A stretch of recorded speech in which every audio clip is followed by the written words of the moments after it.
Donc maintenant, on va voir le dernier critère, c'est le critère de savage. Donc c'est un critère qui se base sur le calcul des regrets des regrets. Donc c'est quoi un regret? Tout simplement, c'est le manque à gagner lorsque on a fait un mauvais choix.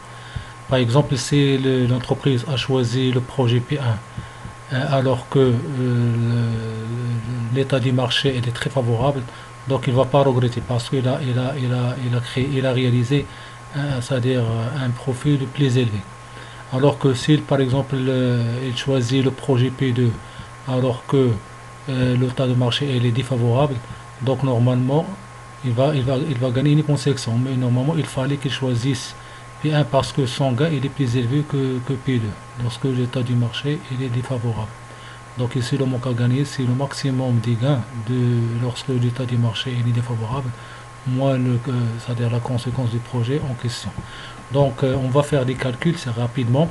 Donc pour calculer le regret de P1 pour l'événement, ou bien pour l'état des nature, ou bien l'état du marché très favorable, donc il faut choisir le maximum des conséquences des décisions pour l'état du marché très favorable ici. Donc le maximum de cette colonne c'est 1800 moins la conséquence du projet en cours, projet P1. Donc la conséquence du projet P1 lorsque l'état du marché est favorable c'est 1800.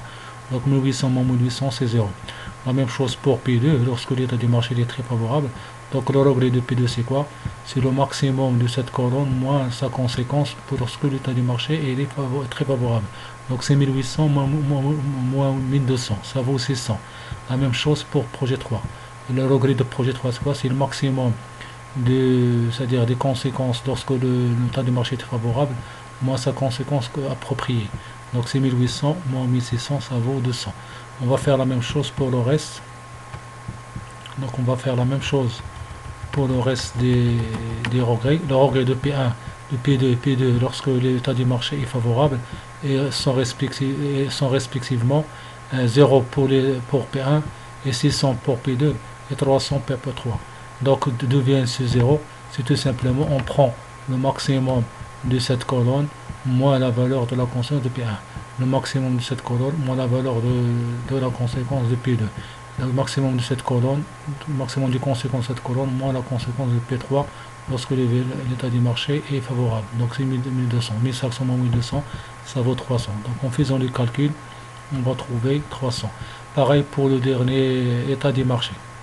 Après, qu'est-ce qu'on va faire? Le savage, c'est quoi le savage? C'est la somme des regrets de chaque événement pour chaque projet. La même chose pour P2, la même chose pour P3. On va faire les calculs, on va faire la somme de ces mesures, on va trouver ces chiffres. Et le résultat, on va faire l'évaluation du savage. Donc on choisit le projet ayant la valeur de savage la plus petite, c'est-à-dire le projet ayant le plus petit manque à gagner. Donc on va choisir le projet P1. Donc ici le classement des projets est le suivant. On va choisir P1 parce que le manque à gagner c'est plus petit, suivi P2 parce que le manque à gagner c'est 1700 et dernièrement on va choisir P3 parce que le manque à gagner c'est 2200. Donc une petite remarque ici, donc la même chose pour le classement, pour le cas de la place, on va choisir la place la plus élevée. Donc c'est 1600, c'est la moyenne c'est des conséquences pour chaque projet, pour tous les événements, l'état du marché. Donc on va choisir d'abord P1, après P2, après P3.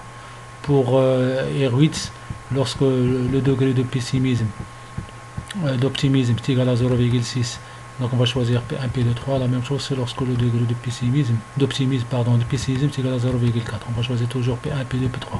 Donc ici, c'est 1440, plus élevé que 900, plus élevé que 340. Ici, on va choisir 1560, plus élevé que 1000, plus élevé que 7600. Donc une petite remarque ici, lorsque j'ai dressé ici, euh, lorsque j'ai dressé la matrice d'information, donc normalement on va mettre 1800, 1200, 1600 sur cette colonne, donc ça marche. Mais pour l'arbre de décision, j'ai commis une petite erreur, donc normalement il faut la rectifier. Donc moi, maintenant je l'ai rectifié. Donc on va avoir 1500, 1600 et 1200 sur les feuilles du projet P1.